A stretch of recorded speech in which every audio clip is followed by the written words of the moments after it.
ನಮಸ್ಕಾರ. ಕಿರಿಕೀರ್ತಿ ಅಂತ. ಇವತ್ತು ಈ ವಿಡಿಯೋ ಮಾಡ್ತಿರೋ ಉದ್ದೇಶ ಏನು ಅಂತಂದ್ರೆ, ಸಾಕಷ್ಟು ವರ್ಷಗಳಿಂದ ನಾವು ನಂಬಿರೋ ಒಂದು ಸುಳ್ಳು, ಅಂದ್ರೆ ನಮಗೆ ನಿಮಗೆ ಗೊತ್ತಿಲ್ಲದೆ ಇರುವಂತಹ ಒಂದು ಸುಳ್ಳು ಏನಪ್ಪಾ ಅಂತಂದ್ರೆ, ಹಿಂದಿ ರಾಷ್ಟ್ರ ಭಾಷೆ ಅನ್ನೋದು. ತಪ್ಪು ನಮ್ದಲ್ಲ, ಸ್ಕೂಲಲ್ಲೇ ನಂಗೆ ಹೇಳ್ಕೊಟ್ಬಿಟ್ರು, ಅಲ್ಲಿಂದ ತಪ್ಪು ಆರಂಭವಾಗಿದ್ದು. ಆದರೆ ನಿಜವಾಗ್ಲೂ ಹಿಂದಿ ರಾಷ್ಟ್ರ ಭಾಷೆನಾ ಅನ್ನೋ ಪ್ರಶ್ನೆಗೆ ಉತ್ತರ ಅಲ್ಲ. ಹಿಂದಿ ರಾಷ್ಟ್ರ ಭಾಷೆ ಅಲ್ಲ. ಈ ಭಾರತ ದೇಶಕ್ಕೆ ಯಾವ ರಾಷ್ಟ್ರ ಭಾಷೆಯೂ ಇಲ್ಲ. ಹಾಗಂದ್ರೆ ಯಾವುದು ನಮಗೆ ನ್ಯಾಷನಲ್ ಲ್ಯಾಂಗ್ವೇಜ್? ಆ ಥರದೊಂದು ಕಾನ್ಸೆಪ್ಟೇ ಇಂಡಿಯಾದಲ್ಲಿಲ್ಲ. ಯಾಕಂತಂದ್ರೆ ಸ್ವಾತಂತ್ರ್ಯ ಬಂದು ಏನು ಬ್ರಿಟಿಷರು ಈ ದೇಶವನ್ನು ಬಿಟ್ಟು ಹೋದ್ರು, ಅವಾಗ ಇಡೀ ದೇಶಕ್ಕೆ ಒಂದು ಕ್ವಶನ್, ಹಾಗಾದ್ರೆ ಈಗ ಭಾರತಕ್ಕೆ ಒಂದು ರಾಷ್ಟ್ರ ಭಾಷೆ ಅಂತ ಯಾವುದನ್ನು ಮಾಡಬೇಕು ಅಂತ. ಆ ಕ್ಷಣಕ್ಕೆ ನಿರ್ಧಾರ ತಗೊಳ್ಳೋಕೆ ಯಾಕಾಗ್ಲಿಲ್ಲ ಅಂತಂದ್ರೆ, ಅಲ್ಲಿಯ ತನಕ ಇದ್ದ ಎಲ್ಲ ಪುಸ್ತಕಗಳು ಅಥವಾ ಬ್ರಿಟಿಷರು ಮೇಂಟೈನ್ ಮಾಡಿದಂತಹ ಡಾಕ್ಯುಮೆಂಟ್ಸ್ ಎಲ್ಲವೂ ಇಂಗ್ಲಿಷ್ನಲ್ಲಿತ್ತು.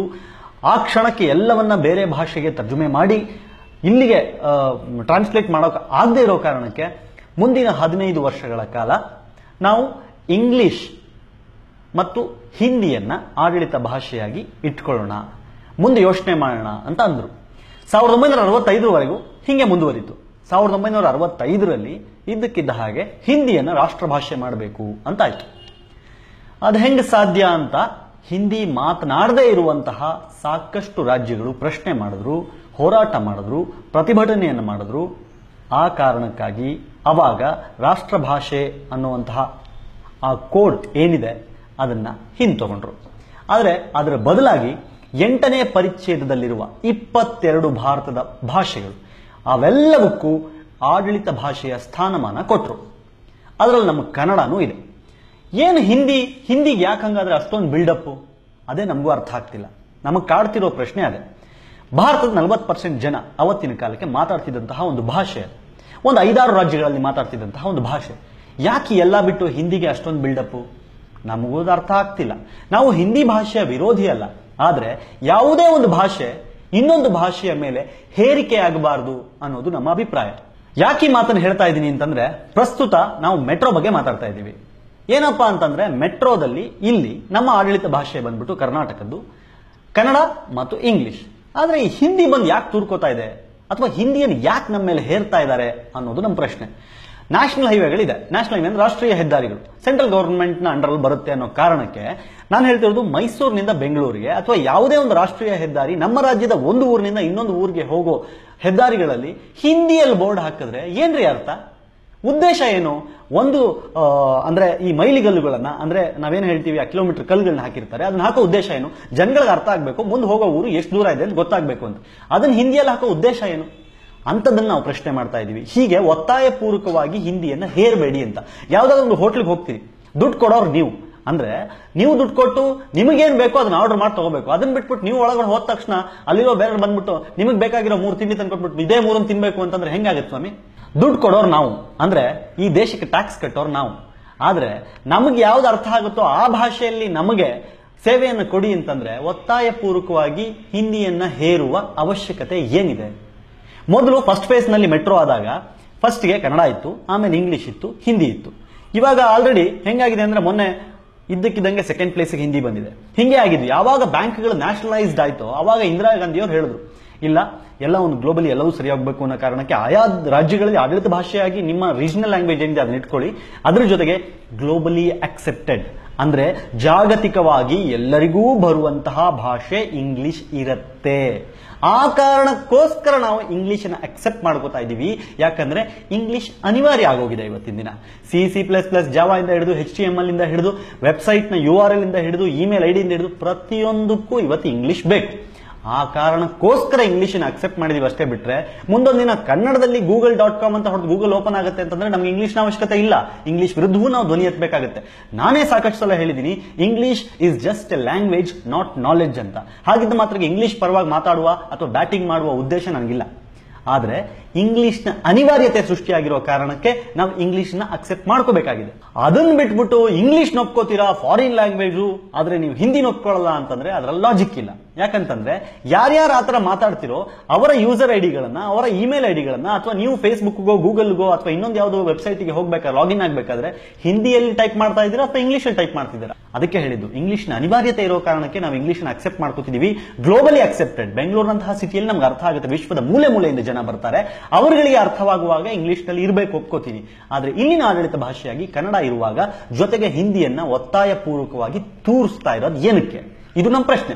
ಇದೇ ಚೆನ್ನೈನಲ್ಲಿ ಮೆಟ್ರೋ ಇದೆ, ಅಲ್ಲಿ ಹಿಂದಿ ಇಲ್ಲವಂತೆ, ಇಲ್ಲಿ ಬೆಂಗಳೂರಿಗೆ ಬಂದಾಗ ಹಿಂದಿ ತೂರ್ಬೇಕಂತೆ. ಯಾಕೆ? ಅಲ್ಲಿ ಪ್ರಶ್ನೆ ಮಾಡ್ತಾರೆ, ಅಲ್ಲಿ ಗಲಾಟೆ ಮಾಡ್ತಾರೆ, ಅಲ್ಲಿ ಕೂಗಾಡ್ತಾರೆ, ಅಲ್ಲಿ ಎಲ್ಲದಕ್ಕೂ ಪ್ರತಿಭಟಿಸ್ತಾರೆ. ಯಾಕೆ ಹಿಂದಿಯನ್ನು ಹೇರ್ತಾ ಇದ್ದೀರಿ ನಮ್ಮ ಮೇಲೆ ಅಂತ? ಅದಕ್ಕೆ ಅಲ್ಲಿ ಬರಲ್ಲ.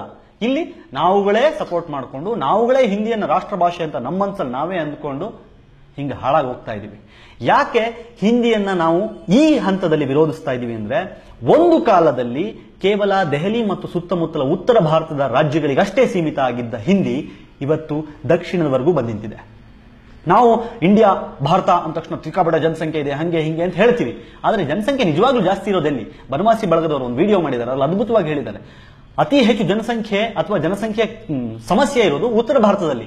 ಅಲ್ಲಿ ಜನಸಂಖ್ಯೆ ಪ್ರಾಬ್ಲಮ್ ಇರೋದಕ್ಕೆ ಅವರೆಲ್ಲ ಬಂದು ಇವತ್ತು ಸೌತ್ ಸ್ಟೇಟ್ಗಳಲ್ಲಿ ಅಂದ್ರೆ ದಕ್ಷಿಣ ಭಾರತದ ರಾಜ್ಯಗಳಲ್ಲಿ ಸೆಟ್ಲ್ ಆಗಿ ಇಲ್ಲಿ ನಮ್ಮ ಭಾಷೆಯನ್ನು ಕಲಿದೇನೆ ಅವರ ಭಾಷೆಗಳನ್ನೇ ಅಂದ್ರೆ ಹಿಂದಿಯನ್ನೇ ರಾರಾಜಿಸ್ತಾ ಇದ್ದಾರೆ. ನಾವು ಇವತ್ತು ಅವ್ರಿಗೆ ಹೆಲ್ಪ್ ಆಗಲಿ ಅನ್ನೋ ಕಾರಣಕ್ಕೆ ಹಿಂದಿಯನ್ನು ತೋರಿಸ್ತೀವಿ, ನಾಳೆ ತಮಿಳ್ರಿಗೆ ಹೆಲ್ಪ್ ಆಗಲಿ ಅಂತ ತಮಿಳ್ ಸೇರಿಸ್ತೀವಿ, ತೆಲುಗು ಅವರು ಇದ್ದಾರೆ 10% 15% ಅಂತ ತೆಲುಗು ಸೇರಿಸ್ತೀವಿ, ಬೆಂಗಾಲಿ ಅವರು ಇದ್ದಾರೆ 5%, ಅವ್ರಿಗೆ ಯಾಕೆ ಮೋಸ ಮಾಡೋದು ಅಂತ ಬೆಂಗಾಲಿ ಸೇರಿಸ್ತೀವಿ. ಇದನ್ನ ಹಿಂಗೆ ಒಪ್ಕೊಳ್ಳೋದು? ಒಂದು ರಾಜ್ಯಕ್ಕೆ ಅದರದ್ದೇ ಆದ ಭಾಷೆ, ಅದರದ್ದೇ ಆದ ಆಡಳಿತ ಭಾಷೆ ಅಂತ ಇರುತ್ತೆ. ಸಾಂವಿಧಾನಿಕವಾಗಿ ನಾವು ಇವತ್ತು ಏನೇ ಮಾತಾಡೋದು ಸಾಂವಿಧಾನಿಕವಾಗಿ ಮಾತಾಡ್ತಾ ಇದೀವಿ. ಅವತ್ತು ಮಾಡಿರುವ ಸಂವಿಧಾನ, ನಮ್ಮ ಸಂವಿಧಾನದಲ್ಲಿ ಏನ್ ಹೇಳುತ್ತೆ? ಆಯಾ ರಾಜ್ಯದ ಆಯಾ ಭಾಷೆಯ ಜೊತೆಗೆ ಇಂಗ್ಲಿಷ್ ಆಡಳಿತ ಭಾಷೆಯಾಗಿರುತ್ತೆ. ಹಾಗಿದ್ದಾಗ ಒತ್ತಾಯಪೂರ್ವಕವಾಗಿ ನಮ್ಮ ಮೇಲೆ ಏಕೆ ಹಿಂದಿಯನ್ನ ಹೇರ್ತಾ ಇದ್ದೀರಿ? ಇದು ನಮ್ಮ ಪ್ರಶ್ನೆ. ವಿತಂಡವಾದ ಮಾಡೋದ್ರಲ್ಲಿ ಅರ್ಥ ಇಲ್ಲ. ಯಾಕಂತಂದ್ರೆ ಹಿಂದಿ ನಮ್ಮ ರಾಷ್ಟ್ರ ಭಾಷೆ ಅಂತ ನಂಬಿಸಿದವರು ಸಾಕಷ್ಟು ಜನ ಹಿಂದೆ. ನಮ್ಮ ಎಜುಕೇಶನ್ ಸಿಸ್ಟಮ್ ಹಂಗಿದೆ, ಅದು ನಿಮ್ಮ ತಪ್ಪು ಅಲ್ಲ, ಆದ್ರೆ ಈಗ ತಿದ್ಕೊಳ್ಳೋ ಅವಕಾಶ ಇದೆ. ದಯವಿಟ್ಟು ಸುಮ್ಮನೆ ವಿತಂಡವಾದ ಮಾಡಬೇಡಿ. ಹಿಂದಿ ನಮ್ಮ ರಾಷ್ಟ್ರ ಭಾಷೆ ಅಲ್ಲ, ಅದೊಂದು ಸುಳ್ಳು. ಕೇಂದ್ರ ಸರ್ಕಾರದ ಆಡಳಿತ ಭಾಷೆ ಒಪ್ಕೊಳ್ಳೋಣ, ಆದ್ರೆ ರಾಜ್ಯದ ಆಡಳಿತ ಭಾಷೆ, ಇಲ್ಲಿನ ಆಡಳಿತ ಭಾಷೆ ಕನ್ನಡ ಮತ್ತು ಇಂಗ್ಲಿಷ್. ಹಾಗಾಗಿ ಅವೆರಡು ಭಾಷೆಗಳು ಮಾತ್ರ ಸಾಕು, ನಮಗೆ ಈ ಹಿಂದಿಯ ಅವಶ್ಯಕತೆ ಇಲ್ಲ ಅಂತ ಹೇಳ್ತಾ ಇದ್ದೀವಿ. ಮುಂದಿನ ದಿನ ಅದು ಹೆಂಗಾಗುತ್ತೆ ಅಂದ್ರೆ, ಇವತ್ತು ಕನ್ನಡ ಇದೆ, ಆಮೇಲೆ ಹಿಂದಿ ಇದೆ, ಆಮೇಲೆ ಇಂಗ್ಲಿಷ್ ಇದೆ, ನಾಳೆ ಹಿಂದಿ ಮೇಲ್ ಬರುತ್ತೆ, ಕನ್ನಡ ಕೆಳಗಡೆ ಹೋಗುತ್ತೆ. ಆ ದಿನಗಳಲ್ಲಿ ಬಾಯ್ ಬಡ್ಕೋತೀವಿ ಅಷ್ಟೇ ಬಿಟ್ರೆ ಇವತ್ತು ಯಾಕೆ ಪ್ರಶ್ನೆ ಮಾಡ್ತಿದೀವಿ ಅಂತ ಅವತ್ತು ಯಾರು ಕೇಳೋಕ್ಕಾಗಲ್ಲ. ಹಾಗಾಗಿ ಕನ್ನಡಿಗರೇ ನಾವು ಸ್ವಲ್ಪ ಎಚ್ಚೆತ್ತುಕೊಳ್ಬೇಕಾಗಿದೆ. ಆ ಕಾರಣಕ್ಕೋಸ್ಕರ ಈ ವಿಡಿಯೋನ ಮಾಡ್ತಾ ಇದ್ದೀನಿ. ನಮ್ಮದೇ ಭಾಷೆ ಅಂತ ನಾವು ಕರೀತಿರೋ ಹಿಂದಿ ನಮ್ಮ ಮೇಲೆ ಒತ್ತಾಯಪೂರ್ವಕವಾಗಿ ಹೇರ್ತಾ ಇದ್ದಾರೆ. ಆ ಹೇರಿಕೆ ಬೇಡ. ನಮಗೆ ನಮ್ಮದೇ ಆದ ಭಾಷೆ ಇದೆ, ಶ್ರೀಮಂತ ಭಾಷೆ ಇದೆ, ಕನ್ನಡ ಭಾಷೆ ಇದೆ. ಯಾವ ರಾಜ್ಯದಿಂದ ಬಂದ್ರು, ಯಾವ ದೇಶದಿಂದ ಬಂದ್ರು ಪ್ರತಿಯೊಬ್ಬರಿಗೂ ಇಂಗ್ಲಿಷ್ ಬರುತ್ತೆ ಅಂತಾದ್ರೆ, ಇಂಗ್ಲಿಷ್ನಲ್ಲಿ ಬರೆದಿರೋದನ್ನ ಅರ್ಥ ಮಾಡ್ಕೊಳ್ಳೋಕೆ ಸಾಧ್ಯ ಇದೆ ಅಂತಾದ್ರೆ ಯಾಕೆ ಬೇಕು ಹಿಂದಿ? ಇವತ್ತು ಕೇಂದ್ರ ಸರ್ಕಾರದ ಸಾಕಷ್ಟು ಅಂದ್ರೆ LPG ಇರ್ಬೋದು, ರೈಲ್ವೆ ಇರ್ಬೋದು, ಅಥವಾ ಬೇರೆ ಯಾವುದು ಬ್ಯಾಂಕಿಂಗ್ ಸೆಕ್ಟರ್ ಇರ್ಬೋದು, ಎಲ್ಲಾ ಕಡೆ ಹಿಂದಿಯಲ್ಲಿ ಸೇವೆ ಶುರುವಾಗಿ ಕನ್ನಡ ಸೇವೆನೇ ಸಿಗ್ತಾ ಇಲ್ಲ. ಇವತ್ತು ಬ್ಯಾಂಕ್ಗಳಲ್ಲಿ ಸಾಕಷ್ಟು ಜನ ಹೇಳ್ತಾರೆ ಹಿಂದಿಲಿ ಮಾತಾಡಿ ಅಂತ ಬ್ಯಾಂಕ್ಗಳಲ್ಲಿ ಆರ್ಡರ್ ಮಾಡ್ತಾರೆ. ಯಾಕೆ ಹಿಂಗೆ? ಅವತ್ತು ಬಿಟ್ಟ ಕಾರಣಕ್ಕೆ ಇವತ್ತು ಇಲ್ಲಿ ತನಕ ಬಂದಿದ್ದೀವಿ. ಇವತ್ತು ಅಲ್ಪ ಸ್ವಲ್ಪ ಉಳ್ಕೊಂಡಿದೆ, ನಾಳೆ ಅದು ಸಂಪೂರ್ಣ ನಾಶ ಆಗಬಾರ್ದು ಅನ್ನೋ ಕಾರಣಕ್ಕೆ ಇವತ್ತಿಂದಾನೇ ಅದನ್ನ ಕಟ್ಟು ಹಾಕೋ ಪ್ರಯತ್ನವನ್ನು ಮಾಡ್ತಾ ಇದೀವಿ. ನಾವು ಕನ್ನಡಿಗರು ಯಾವ ಭಾಷೆಯ ವಿರೋಧಿಗಳಲ್ಲ. ನಾವು ಎಲ್ಲ ಭಾಷೆಯನ್ನು ಗೌರವಿಸ್ತೀವಿ, ಆದರೆ ಕನ್ನಡವನ್ನು ಹೆಚ್ಚಾಗಿ ಪ್ರೀತಿಸ್ತೀವಿ. ಯಾವುದೇ ಭಾಷೆ, ಹಿಂದಿ ಅಂತಲ್ಲ, ಯಾವುದೇ ಭಾಷೆ ನಮ್ಮ ಮೇಲೆ ಹೇರಿಕೆ ಆಗಬಾರ್ದು. ಆಡಳಿತ ಭಾಷೆಯಾಗಿ ಕನ್ನಡ ಮತ್ತು ಇಂಗ್ಲಿಷ್ ಇದೆ, ನಮಗಷ್ಟು ಸಾಕು. ದಯವಿಟ್ಟು ಇದನ್ನು ಅರ್ಥ ಮಾಡಿಕೊಂಡು ಹೆಚ್ಚು ಜನರಿಗೆ ತಲುಪಿಸೋ ಪ್ರಯತ್ನ ಮಾಡಿ. ದಯವಿಟ್ಟು ಕನ್ನಡಿಗರೇ ವಿತಂಡವಾದ ಮಾಡಿ ಹಿಂದಿಯನ್ನ ನಮ್ಮ ಮೇಲೆ ನಾವು ಹೇರ್ಕೊಳ್ಳೋದು ಬೇಡ. ಯಾವುದೇ ಭಾಷೆ ಆಗಿರ್ಬೋದು, ಆಯಾ ರೀಜನ್, ಆಯಾ ಪ್ರಾಂತ್ಯ. ತಮಿಳುನಾಡಿಗೆ ಹೋದ್ರೆ ತಮಿಳಿಗೆ ರೆಸ್ಪೆಕ್ಟ್ ಕೊಡಬೇಕು, ಆಂಧ್ರಗೆ ಹೋದ್ರೆ ತೆಲುಗಿಗೆ ರೆಸ್ಪೆಕ್ಟ್ ಕೊಡಬೇಕು, ಗುಜರಾತ್ಗೆ ಹೋದ್ರೆ ಗುಜರಾತಿಗೆ ರೆಸ್ಪೆಕ್ಟ್ ಕೊಡಬೇಕು, ಮಹಾರಾಷ್ಟ್ರಗೆ ಹೋದ್ರೆ ಮರಾಠಿಗೆ ರೆಸ್ಪೆಕ್ಟ್ ಕೊಡಬೇಕು, ಮಂಗಳೂರಿಗೆ ಹೋದ್ರೆ ತುಳುಗೆ ರೆಸ್ಪೆಕ್ಟ್ ಕೊಡಬೇಕು, ಕೊಡಗಿಗೆ ಹೋದ್ರೆ ಕೊಡವ ಭಾಷೆಗೆ ರೆಸ್ಪೆಕ್ಟ್ ಕೊಡಬೇಕು. ಹಾಗೆ ಈ ಕರ್ನಾಟಕದಲ್ಲಿ, ಬೆಂಗಳೂರಿನಲ್ಲಿ ಕನ್ನಡ ಭಾಷೆಗೆ ರೆಸ್ಪೆಕ್ಟ್ ಕೊಡಬೇಕು. ಜೊತೆಗೆ ಒತ್ತಾಯಪೂರ್ವಕವಾಗಿ ಯಾವುದೇ ಭಾಷೆಯನ್ನ ನಮ್ಮ ಮೇಲೆ ಹೇರುವ ಅವಶ್ಯಕತೆ ಇಲ್ಲ ಇಲ್ಲ ಇಲ್ಲ. ಮತ್ತೊಮ್ಮೆ ನಿಮ್ಗೆ ಹೇಳ್ತಾ ಇದ್ದೀನಿ, ಹಿಂದಿ ನಮ್ಮ ರಾಷ್ಟ್ರ ಭಾಷೆ ಅಲ್ಲ ಅಲ್ಲ ಅಲ್ಲ. ಅನುಮಾನ ಇದ್ರೆ ಮತ್ತೊಮ್ಮೆ ಗೂಗಲ್ ಮಾಡಿ, ನಿಮಗೆ ಅರ್ಥ ಆಗುತ್ತೆ. ಭಾರತದ 8ನೇ ಪರಿಚ್ಛೇದದಲ್ಲಿರುವ 22 ಭಾಷೆಗಳಿಗೂ ಸಮಾನ ಸ್ಥಾನಮಾನ ಇದೆ. ಅದರಲ್ಲಿ ಕನ್ನಡನೂ ಇದೆ, ಬೇರೆ ಬೇರೆ ಭಾಷೆಗಳು ಇದೆ. ಇಲ್ಲಿನ ಭಾಷೆ ಕನ್ನಡ. ನಾವು ಕನ್ನಡವನ್ನು ಪ್ರೀತಿಸೋಣ, ಗೌರವಿಸೋಣ, ಆರಾಧಿಸೋಣ. ಹಾಗಾಗಿ ಕನ್ನಡಿಗರೇ ದಯವಿಟ್ಟು ಇದನ್ನು ಹೆಚ್ಚು ಜನರಿಗೆ ಶೇರ್ ಮಾಡಿ, ತಲುಪಿಸೋ ಪ್ರಯತ್ನ ಮಾಡಿ. ನಮ್ಮ ಮೇಲೆ ಯಾವ ಭಾಷೆಯ ಹೇರಿಕೆ ಬೇಡ, ನಮ್ಮ ಭಾಷೆ ಶ್ರೀಮಂತವಾಗಿದೆ. ನಮಸ್ಕಾರ.